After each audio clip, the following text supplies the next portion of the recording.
Salut à toi, aujourd'hui je vais te parler de l'idée de business. Ça fait 10 ans que je suis dans l'entrepreneuriat et je peux te dire une chose, ce n'est pas l'idée qui va faire que tu vas décoller. Encore ce matin, j'ai eu un appel d'une amie qui me dit qu'elle voulait lancer une friperie.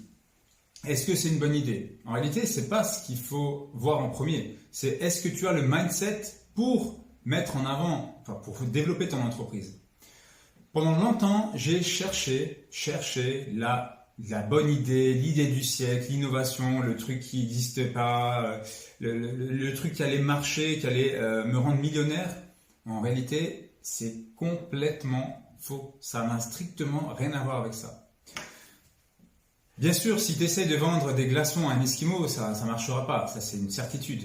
Mais toi qui regardes cette vidéo, je suis sûr que tu te situes dans un endroit où il y a des personnes, où il y a un peu d'argent, il y a des personnes qui vivent tous les jours, qui vont au restaurant, etc. Et ça suffit déjà pour te dire cette idée peut marcher.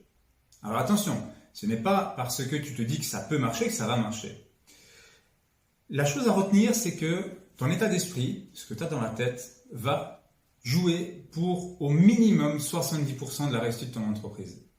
Et les personnes que j'ai rencontrées dans ma vie, et même moi j'ai fait cette erreur-là, c'était déjà d'attendre une plombe pour me lancer, c'est une grosse erreur.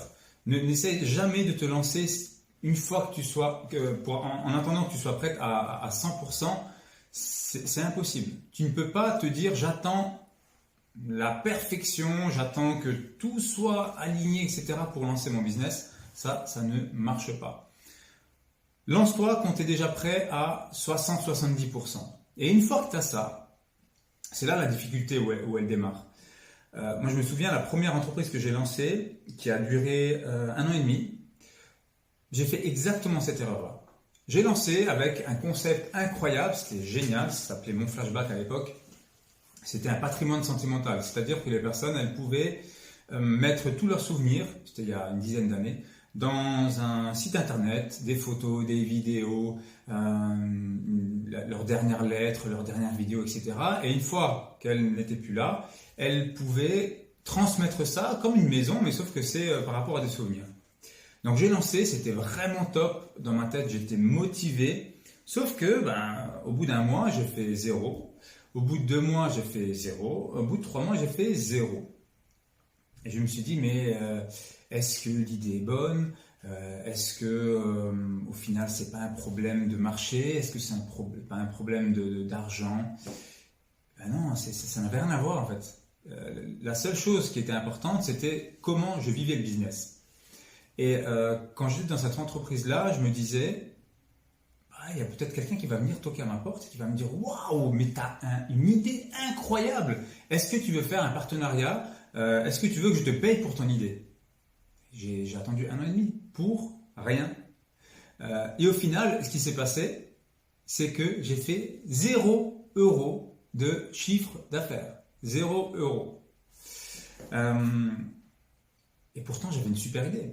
Mais j'avais pas le bon état d'esprit. C'était exactement en 2011. Donc, en 2024, c'était il y a 13 ans exactement. Et étant donné que j'ai pas eu cette percussion, j'ai pas eu ce démarche les personnes, fais de la pub, fais-toi connaître, participe à des réunions, à des salons, à des forums, etc. J'ai pas eu cette dynamique-là et je me suis reposé à 100% sur l'idée de mon entreprise. C'est une erreur de débutant, bien sûr. Aujourd'hui, je ne ferai plus jamais cette erreur. D'ailleurs, dans notre business, c'est pas, on ne regarde pas du tout l'idée, on regarde l'état d'esprit. Et quand on fait du recrutement, c'est la même chose. Si la personne, elle a un bon état d'esprit, un bon savoir-être, ça va marcher pour elle. Mais si elle compte uniquement sur l'idée du business, on sait que ça ne marchera pas.